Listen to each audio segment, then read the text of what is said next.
Well, hello, it's a Monday morning, and that means only one thing. We're recording the latest in the Talking Dog podcasts. This time, we're talking Laurels. I'm joined again by Tommy Lyons, the exile dub, and of course, we'll be joined by his compatriot, a true Corkman, Barry Drake, of our own Talking Dogs, of course. Barry, great night at Cork on Saturday night. Some fine performances from start to finish.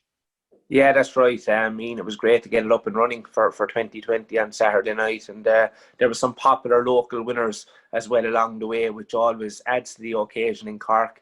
We're slightly biased down here. We like to see our local greyhounds doing. So yeah, got off to a dream start really. Unfortunately, limited number of people there. But look, we're very much looking forward to the next couple of weeks now and seeing how the competition will develop. Just be thankful there were people on the stands, however, Barry. We've been struggling in Dublin in recent times, but at least there were punters there, and there were bookmakers as well, of course, which add to proceedings. Definitely, Ian. And it was great to see a couple of the winners were well shouted home in the stands. One in particular, I think, the Bengali dog, Jerry Julian's dog, great syndicate owners there. They were giving us plenty of oi and stuff, and I think that's what greyhound racing is all about, and I definitely enjoyed that performance. Tom, you were there on Saturday night. What did you take out of it? What was the most impressive thing, or what was the most impressive run, perhaps? If I'm being honest, when I looked at the card first, when the heats came out, I thought it's not a great renewal. But when I dug into each of the heats, I was this will take a fair bit of winning. To be fair, sometimes we can get caught up in the whole Derby thing and with all the big names that are around for those weeks. And when you don't see them in Curraheen Park and you think, oh, this can't be great, it actually is a very good Laurels. There's electric early pace in the competition, and that's what you need at Curraheen Park. There's a bias. If you can show early pace from the inside trap, you're going to get a huge advantage. I think there were 6 or 7 winners from trap 1, maybe one of them dead heats on Saturday night. But the one I took away from the first round was Broadstrand Bono. Hadn't run in a long time. He definitely faded quite nicely in the closing stages, but he showed a nice early dash to lead. I think he's a classy dog. Of course, there's a danger that maybe second time up after running a good clock, that he might just be a little bit flat next week. I don't know. If he can get through next week, I think he'll take a fair bit of beating. Yeah, I think Johnny was hoping, he knew he wouldn't get him back for the Derby, but he wouldn't have been that far off it. So I assume he has plenty of work done with the dog. But yeah, I like that. I take Broadstrand Bono's performance as my highlight of the evening. It was great to see the dog back because he truly did look a brilliant dog this time last year. He was only really coming to himself when he won the Juvenile Derby, and I thought he was going to have a massive year this year.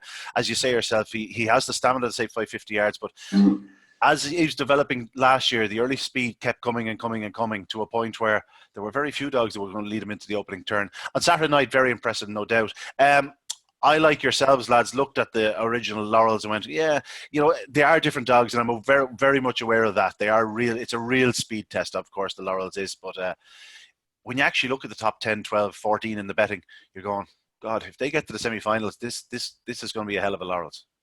Well, to be honest, Ian, we talked there about Broadstrand Bono, and I think he did a 3:32 maybe the other night. The fastest was 3:19, which is absolutely phenomenal. The thing is, it's done by a bitch, Ballymactrudy, trained by Kieran Lynch, who her last 3 runs were 3:19, 3:21, 3:21. That's absolutely phenomenal trapping. If she can keep that up, Broadstrand Bono will lead her no night if they meet. Absolutely never lead her. Most greyhounds won't lead her. So, what you're hoping if you're back in Broadstrand Bono or a dog that doesn't have quite that electric early pace, like 3:32 is still fast, but around Curraheen Park you need to be a little bit sharper than that. It's why maybe Grangeview 10 ran so well last year, and you see the performances he put up in Dundalk, and himself and Brody's Magic, who beat Grangeview 10 the other night. The kind of early pace you need for Curraheen Park. They need that they need to break. They weren't even doing as fast as times as Ballymacrudy early. That's the type of early pace you need. So it'd be fascinating to see what way they're drawn. I suppose it's all about if you get to the semi-finals with a load of early pacers like that in it, then it's hard to see something like Broadstrand Bono win it. But I think what it'll filter out a little bit. I think the dogs that are more sprinters, it's 5 rounds this year, it was only 4 rounds last year. That'll make a difference too. It's just that extra round.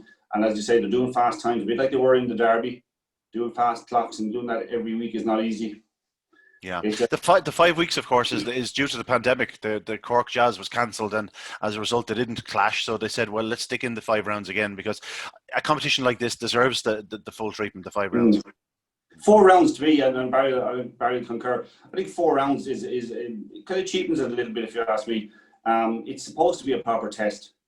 You know, if we want 2-run competitions or one-off races and seeing big performances, that's fine. But like the beauty of the Derby was seeing what would happen with Pastana and Ewan Taylor as the competition went on. The beauty of this would be seeing what those big early pacers of Brody's Magic in Greyhound 10, who was a finalist last year and only just touched off, what they can do over 5 rounds. You know, it's supposed to be a test, and that's what it is with 5 rounds. Now, Barry, as the dub here and based in Dublin, I don't have to face the regulars in Cork, so I can put this to you. Whatever draws Trap 1 in the final of the Laurels, is it going to win? Because on Saturday night, it was fairly evident that if you're going up strong from the inside, you're going to be winning more often than not. 7 winners from Trap 1, 2 winners from Trap 2, only 1 winner from basically Trap 6, and the only other sort of trap that sort of really came to prominence was Trap 5 as well. Drubby's Hamish got up on the line, so it wasn't even an early space display. So the Trap 1 runner in the final, does it win the Laurels? It'll be a short price, and we were just talking about it on the way home. I said to Tommy, I'd like to be on 1 in the final. Yeah, it's a massive advantage, and you touched there on great performances on Saturday night, but Brody's Magic, he delivered a masterclass performance, it has to be said. You know, 15.94 to the third corner. He was the only dog to dip under 16 seconds, and you know, he kept on fairly strongly as well. He was coming home in 12.18, which was one of the quickest times as well.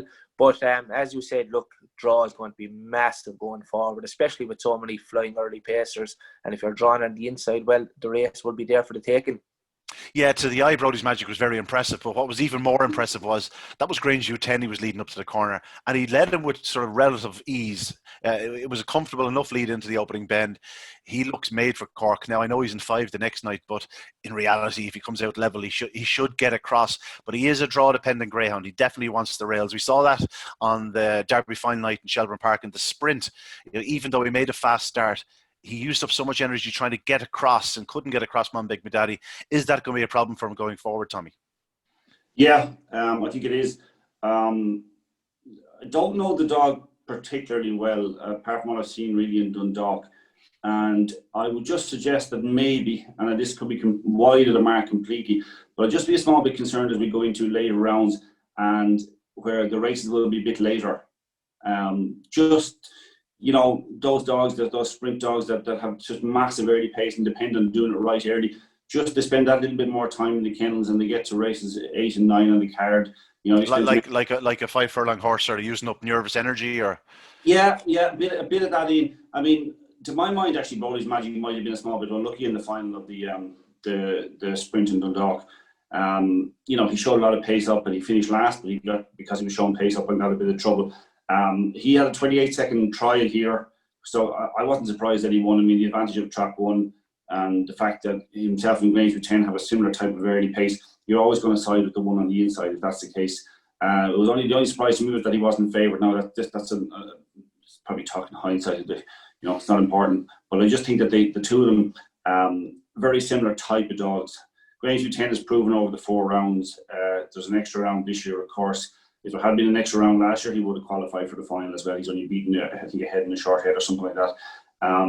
You know, if you had swapped, I'd be interested to see what Barry thinks on this. If you had swapped the traps the other night, would you have gone for Greyhound 10? Would you think Greyhound 10 might have won the race, Barry? I know Brody's Magic did pull away in the closing stages. Like, they both went down the back straight, pretty similar. Magic was holding a length the whole way. I think he won by was it 4.5 in the end. But I couldn't say he wouldn't have won. I think Greyhound 10 might have won if he led, to be honest, even though Brody's Magic was pulling away in the latter stages. Yeah, it's about getting those early advantages, particularly if you're a sprinter. You know what I mean? When you're in front and you're coursing the hare, it tends to bring you a little bit further into the race, as you'd imagine. So yeah, it might have changed it, but no, I was impressed with Brody's Magic. I mean, as I said, he had 28 seconds done. He has 28.12 now. It's the quickest time of the round. Yeah, I'm assuming Barry, you'd know more than I would. The 15.94 is pretty special, I'd imagine. I can't imagine too many go under 16. Yeah, under 16 is top class. You know, like, it's not done too often. as the man would say. Yeah, so that was spectacular, really, like 15.94. Next best was 16.01, which was running to Asia, and you had Broadstrand Bono on 16.05. So yeah, that'll take some, I think, in the competition, that 15.94. Of course, apart from the canines, there were some impressive human performances. Johnny Lennon with 3 winners, Kieran Lynch with 3 winners, Ger Holian 2 winners, Neelis O'Connell 2 winners. Only the Toomeys and David Murray were sort of the outliers with a single win each. Yeah, look at Kieran is one of. He said before when we met on Saturday night before racing started. And he said, I don't think I'll win it the 3rd time in a row. But it's at the same time, Ballymac Trudy came out and did a section that would suggest that she could go a long way. Now, she has been kept quite busy, and she's doing these every week. And can you keep doing them? I don't know. Johnny, her 28.47 foot to the floor, is it? Or do you think there's more in her? It's close enough to foot to the floor. It's important to point out, and I think Barry and I were talking about this the weekend, the track definitely went back. And quite quickly as well, I would say. I mean, the first 2 runs were 28.12 and 28.19 and 28.12, and they were the fastest clocks, the 2 sections and the whole lot. I think the track went back a bit. Maybe it might only be 10, 15, 20 spots, but it definitely got slower as the night went on. So is 28.47 to, maybe there's a little bit more in her. But if you get around in front, that's we talked about the advantage of trap 1. If you get around in front, trap 1 is no good to you if you don't break. She look at and Johnny Linehan's a great character. I'm sure you've spoken to him numerous times. He's a great character, and I'd love to see him win the Laurels. Yeah, of course, he's very poignant for him this year. Of course, having lost his great pal and colleague Bart. I know that would be very poignant to all involved in greyhound racing. Yeah, of course it would. And Bart was very fond of Broadstrand Bono. And he led him up, didn't he? Didn't he lead him up in the juvenile derby last year? I remember one night many years ago, whatever it was on, it must have been Halloween, and we were racing in Curraheen Park, and Bart was a great character. God, he had time for everybody and a bit of crack and a bit of laugh, and there was never anything that was too serious for him, or he could always just have a little bit of fun. And I remember him going around in a leprechaun suit in Curraheen Park, leading the dogs around. He was a pure character. Like he's sorely missed. But wouldn't it be great if Broadstrand Bono could do that? It'd be a poignant success. And look, as we said, we spoke enough about Broadstrand Bono already. Probably can do it. Yeah, Barry, running to see you. I'm glad I don't have to commentate them too often. Running to see you. He was very impressive in the opening round. Of course, he was drawn trap 1, but as you say, the 16.01, he's a player.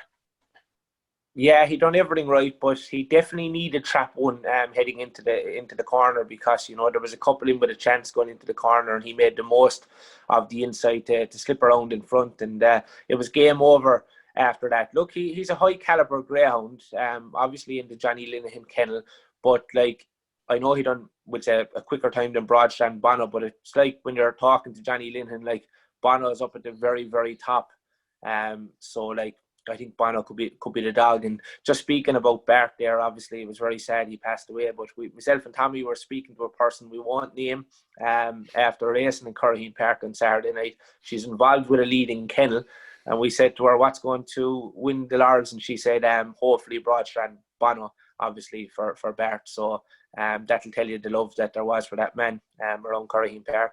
Yeah, I think the word that is being thrown around a lot to describe Bart, his character, and I think that really sums him up. Just looking back at Run It to See You there, it was only his 10th career start. This dog is probably on an upward curve. He would have had more races, of course, but for lockdown, he had a couple of races prior to it around Limerick and Cork, and then between March and June, he probably missed out in 5 or 6 races. He's definitely one that could continue to improve, Tommy. He is, but I would say he's not a trap 1 dog. If you saw him again, he kind of slightly moved off the bend. And the night he raced against Pastana, he was about 3/4 of a length behind him. Now, you could say at that stage, maybe you could say it was a case of checking because he was so close to Pastana at the bend. But that's his tendency. He's out in 4 next week, and it'll probably suit him a bit better. I don't think there's a huge amount of early pacing, and I think we'll probably see an even better performance. Yeah, there was tight the other night, and if he had been in the middle, maybe he wouldn't have got the run. But he's not. To me, he's not a trap 1 dog. I mean, most all the inside seeds, I'd say, or nearly all the inside seeds in the Laurels would be better off in trap 1. him. It's worth noting that he raced as a wide seed in the Bar 1 International or Bar 1 Irish Sprint Cup, winning his opening round heat in 21-24 from Trap 4.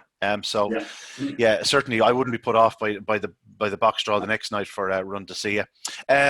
Kieran Lynch, as you say yourself, he had those three winners: Traction Tornado, Ballymac and In for a Penny. In for a Penny, another one with good early speed, but probably not ideally drawn in Trap 1 either. Probably moving off a bit as well. Yeah, probably look at to be honest about it. Probably needs to step up a bit again, like a lot of the greyhounds in the Laurels are quite likely raced. It was a nice performance. I would suggest if Kieran's going to win it again, it will be with the beach, just because of that electric early pace. Probably knows himself that maybe he hasn't got the strength to win it like the Rocky Bay Follies of this world. Hasn't got that kind of explosive greyhound. So need every advantage. And to me, his best chances is to get a dog that'll get around in front. That's most likely Ballymac. Jerry Holian has a live contender in Butsy's Bengal, relatively lightly raced. Certainly very lightly raced over 4 bends. We saw how good a sprinter he was in his first number of starts, but a big display the other night, Barry. Yeah, that's right. That's the ground I was on about there with a syndicate involved, and there was well backed on Saturday night, and he was one of the most impressive winners. He done everything right. He came out in front. He was drawn on the right side of the likes of Priceless Break in 5 and 7 Heads Rock in trap number 6. I thought they ran well in defeat, and I could see them winning around maybe next week. But yeah, nice performance, 16:07, done everything right, and it'll be interesting to see how he progress going forward. But he looks a lively player and one of the main contenders, most definitely. You liked him, Tommy? Yeah, I did like the performance actually. It was quite professional.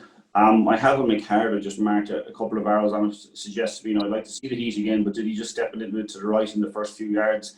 I thought that was a really nice performance. Again, a likely race greyhound, bound to improve. Very much expected to win. The celebrate, as Barry said, it was definitely the loudest cheer of the whole night. I think the dog probably heard it the whole way around. In that race, the runner-up was a dog called Seven Heads Rocky, and you remember Seven Heads Bay winning the Laurels for one of the great characters down in Curraheen Park, John O'Regan. John was telling Barry and I the other night that he's 85 years going greyhound racing. So I think you'll probably hear about it a bit more with John O'Regan. He could tell you stories that from a time you can only imagine existed. And Barry, I think, will be chatting to him in one of his podcasts over the next couple of weeks. But what a character. Look out for that now. John O'Regan. Would be love to see him win it again. But that was one of the best nights I've ever experienced in Curraheen Park, the night Seven Heads Bay won the Laurels. It was one of the loudest nights I was ever at a racetrack. Yeah. It was incredible that night. I couldn't get over the noise that night. They brought busloads. And John is a fierce, popular character. I mean, you meet him and he's I don't know what age he is. He's certainly rising up towards 90, and he's bouncing around the place. I'm going to a rheumatologist in about an hour's time. I mean, that man's as fit as a flea. I don't know where he gets over or how he manages it, but he's a miracle of humanity. That man, he's absolutely he fitted in any greyhound that's running in the Laurels, I can tell you. And thank God. His dog may need a bit of luck the next night, Barry, because he's in a tricky draw in Heat 5. He's drawn in Trap 3. Ballymac Anton's on his inside. He's got Witches Ethiopia to handle. And, of course, Broadstram Bono, who himself has a tricky draw out in 6 in the same heat. Yeah, he does. I back him to lead, though. I'm not sure what will happen after that. But I thought he was a real eye catcher from Trap number 6 last week. I thought he showed plenty of early foot. And I'd fancy him to slip around in front. In that race on Saturday night. It'll be just a question of whether he can hang on for one of the qualifying places. Tough draw, obviously, for Broadstrand Bono. I think he'll have the class to overcome it, though. But I'll be hoping Seven Heads Rock can progress another couple of rounds. And, as I said, he's a great character. So, Barry, you've laid your cards down there. I was going to ask you, of the dogs that were beaten on Saturday night, was there anything that caught your eye? Obviously, Seven Heads Rock is one. Is there anything else that caught your eye? I like Cash Reddy, who finished second to Run Into Asia in the opening heat for trainer Dennis Fitzgerald. He was a greyhound I liked at the back end of last year. Early on in the year, he showed some great pace, putting on a number of high-class performances. And I thought he caught the eye on Saturday night, probably just lacking that yard of early foot. We will probably see the best of him over 550, 575, but he's certainly a greyhound to watch out for. And the local trainer here in East Cork, Dennis Fitzgerald, seems to have him back to his very best. So I'll be keeping a close eye on him going forward. Tommy, Anthony Cotcher in defeat. In terms of win the Laurels, probably not. I'd say the winner of the Laurels won each on Saturday night. I like the look of Killara Maximus. Was well beaten, and I'd say Pat Guilfoyle is a bit worried now. You're saying that, Tommy. Your Grange U10 was beaten. He's still up there. I tell you, to be quite honest about it, the way Grange U10 finished the race the other night, you couldn't see him win the Laurels. Now, Pat Guilfoyle is a fantastic trainer, and the dog has been there before. I was surprised. I said to Barry on Saturday morning that I was surprised that he was favoured for the Laurels. Really couldn't see it. You know, you don't get too many chances to win classics. We talked about this with the Derby. Maybe it's not as pronounced with the Laurels. You don't get too many chances to win them. You've got to come back in phenomenal form and to be able to do it again. Yeah, he was brilliant in Dundalk. It is a competition with history of dogs coming back over and over and running well or get to running well. Running well. Yeah, it's not as pronounced in the Derby as I said, but at the same time, he has a question to answer for me after the other night. Had they swapped the boxes, it would have been a great buckle. It would have been a fantastic race, and it would have been interesting to see what Brody's Magic might have done if it was put up to him over that trip. To me, I didn't have Grange U10 down as a winner of the Laurels, and I still don't. Now maybe he'll do something on Saturday night that'll change my mind, but no, he wasn't for me, Ian, to be honest. I'm just wondering, did Pat have him slightly undercooked? You know, it is 5 rounds, and it basically did look like a bit of a match the other night. But Brody's Magic, is there a chance that there's more to come from him? You know, he still does a 28.43 in defeat in his first run since the Irish Sprint Cup. He had 28.18 trial. You know, we know how fast this dog is to the opening corner. Probably should lead up the inside pair the next night quite handy from trap 3 and go out do a 28.10. He wouldn't enter calculations then. He was priced 4-1 to win a 5-round competition. Yeah, that's fair enough. Yeah, that's fair enough. Yeah, it didn't make sense to me. When I looked at the price, I said to Barry, that's a ridiculous price. I just thought, I mean, I don't know on what basis you'd be taking that price, or why you might think there might be any bit of remote bit of value in that. Yeah, he can come out into 28.10, and yes, like Pat Guilfoyle is a fantastic trainer. We've seen that now for a number of years. So to risk with a dog like that, Ian, to leave them undercooked and hoping to qualify, it might be slightly different in the Derby, particularly if you have a strong dog. Then again, I was chatting about this the other day too, and maybe that's what Graham Holland did with Newman Taylor in the first couple of rounds of the Derby, just left him slightly under. It takes a fair trainer to do that, and to be able to do balls of steel, as they say. Charlie Swan's right, yeah. Balls of steel is right. That's exactly what it takes. Getting back to the original question, was there anything that caught your eye in defeat? No, not in terms of win the Laurels. I like Killara Maximus as a greyhound. I think that's a dog that will improve a ton. David Flanagan dog was well beaten the last day. It was in trap 5. It was in a red hot heat. I didn't think you could get a run from where it was drawn the last day. It's much better drawn the next night in heat 6. It's up against Brody's Magic, who is out in 5. Killara Maximus, I would imagine, will be a big price, and look, to be honest about it, probably an unlikely winner of the heat. But I just think it's the dog that's going to improve quite a bit.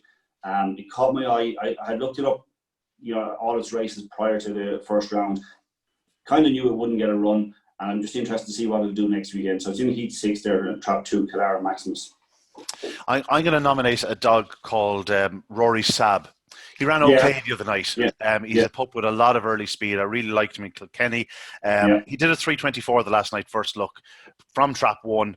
And to my eye, he didn't start as well as he can. Now the problem is next night he's Ballymactrudy up his inside. He's probably not going to win the Laurels or anything like it. But if he did hit the lids now, like he can on Saturday night, I just think he could run well at a decent enough price.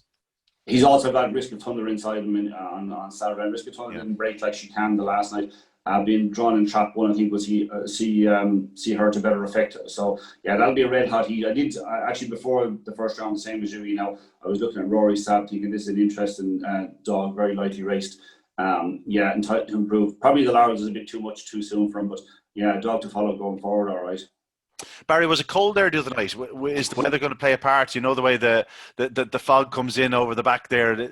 Will that play a part in the Laurels? I know it's back to its traditional slot, sort of, October time. So will it play a part, or are we just looking at it the same as normal? You can ask Tommy that question, because he didn't bring a jacket. Yeah, no, it did get cold. As we said, the track got kind of slower as the night went on. I think after maybe the fourth race onwards, it particularly got very cold. Yeah, so that could definitely play a part. But Tommy got home okay, and yeah, I think the chips batter sausages on the way home warmed them up. Lads, that's not good for you. I was just going to say earlier on, you were talking about being undercooked. I've been undercooked for 40 odd years. I'm hoping to peak one of these days too. In terms of picking a dog to win the Laurels, lads, we're going to nail your colours to the mast here. Tommy, what do you think was going to win the Laurels? Broad Trambano, that was my pick before the start, even though there was a doubt and I haven't run in so long. I loved the run the last day. I changed my mind when it came close to the final because the draw will be so important at that stage. But from now, if you had to ask me to back a dog at this stage, it's definitely Broad Trambano. Barry? Yeah, same. I thought Broad Trambano was favoured in my eyes prior to the competition. He was put up at around 12 and 10 to 1 early doors. I think he was trimmed into 8 to 1 before the start of the competition on Saturday night. Just with that juvenile derby form, I think it's the best piece of form. I know you have Greyhound 10, who's multiple big race winner, Ballymac and there's some great dogs in the competition, but I just think Broad Trambano coming into the competition, a fresh greyhound, I'm hoping he will get better as the competition goes on, and hopefully he gets trapped one in the final. Yeah, that could make a big difference to him, all right. Well, I was going to say Broad Trambano, but just because you two both went for him, I'm going to nominate. I was going to nominate him purely because I thought there was probably still a bit of value there, but no, I still think it's going to be between Brody's Magic and Greyhound 10 as regards when it gets to the latter rounds, which of them gets the better draw towards the final. Of the dogs that are going to be finishing, is it a competition where we'll have one or two of the finishers coming through a few nights? Because all the speedsters can't lead around that corner. It leaves them vulnerable. I know Ballymac Anton is going to be hard to keep out of frame because he is a warrior. He's approaching 4 years of age, but he is a dog that could continue to qualify. Go on, Tommy, drive on. I just saying I don't think he, no matter what way you can cut back the heats over the next number of rounds.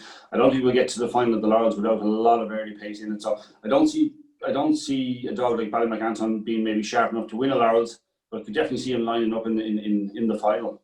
But yeah, of that type, is there anything else to catch your eye? A dog that'll be staying on strongly? Well, I don't know. I thought the only dog I liked, out of those that were well beaten was Clara Max. It was Johnny's dog. Showed an awful lot of pace, but I mean, it's going to have to step up again. The dog that dead heated. Drubby's Hamish. He looked a real prospect in the unraced stake earlier in the year. Seems to go off the boil very badly since. Really struggled in a race at Shelburne Park recently enough. But the other night found himself third into the back straight, and well, once he was that close, he was always going to be hard to contain. Now he only got up to dead heat in the end, but he's going to need the gaps to arrive. Anything else that you caught the eye, Barry, that'll be coming home well, maybe might sneak into qualifying place most nights? It's so hard to come from behind, Ian. The track is really going well at the moment. Like all other tracks around the country, it has to be said there. We even see it here in Youghal at the moment. The track is running as well as it ever has been. So it's hard enough to come from behind. Obviously, which is Ethiopia, she produced one of her best breaks on Saturday night, but she is a greyhound that comes home extremely well, but she could be just found wanting in a competition like this. But I'd be hopeful that she could progress another couple of rounds as well. Of course, the Toomey kennel from Liz Gould here in Cork, they won the Oaks a couple of years ago with Witch's Bell, and she's a daughter of Witch's Bell, so she could keep qualifying another couple of rounds. But as I said, look, you'll be looking for the ones that are going to bounce out in front and catch me if you can. I don't know if you've had much time to study the card the next night. Is there something that catches the eye, Tommy? Something that might be a price, or even ones you just thought like that'll win? Well, the one I thought might be the price and might win is because I don't want to run down the dog. He did the fastest time, Brody's Magic, but I don't have him down as winner of the Laurels either. And I think he's probably opposable from trap 5. And not to say he can't win, but there's a good bit of running in getting out and getting across, and even running that line from the wider draw. I just think Clara Max was the dog I talked about. He will be a price. I'm not He saying won't be a price. he mightn't be now, Barry. Definitely won't be a price, right? Just looking at the race, and he's definitely second favourite in the race. And they're going to be keen to take the favourite on because he's drawn in trap number 5. So you'll probably be asked to back him at around 2-1. Is that a good price? Nah, you'll get better than that. You'll get better than that. If you saw Saturday night, there weren't too many chances taken on favourites. I don't think they'll take too many chances on the likes of Brody's Magic. Because he will be favoured, and if he qualifies, he'll likely be favoured for a lot of heats, particularly if he gets a better draw than this. He's just a dog I'd like to take on. I like him, and if he goes and wins Laurels, fair play to him. That was a terrific performance the other night. But I just think, with the dogs coming from Dundalk and this kind of sprinting, it's not quite simple. It's not just quite straightforward as you're a good sprint dog. You'll run Curraheen particularly well, or you'll win a Laurels. Yeah, you might run it well a couple of times, but just doing it 5 times is quite difficult. To me now, Clara Maximus is a dog I do like. I say I'm not going to win a Laurels, but it's a dog I do like. He's a brother to Clara Icon and to Clara Lyon, both who will be in action on the same night in the English Derby. Has a bit more early pace, I'd hope. Okay. Barry, what about you Saturday night? Anything that catches the eye?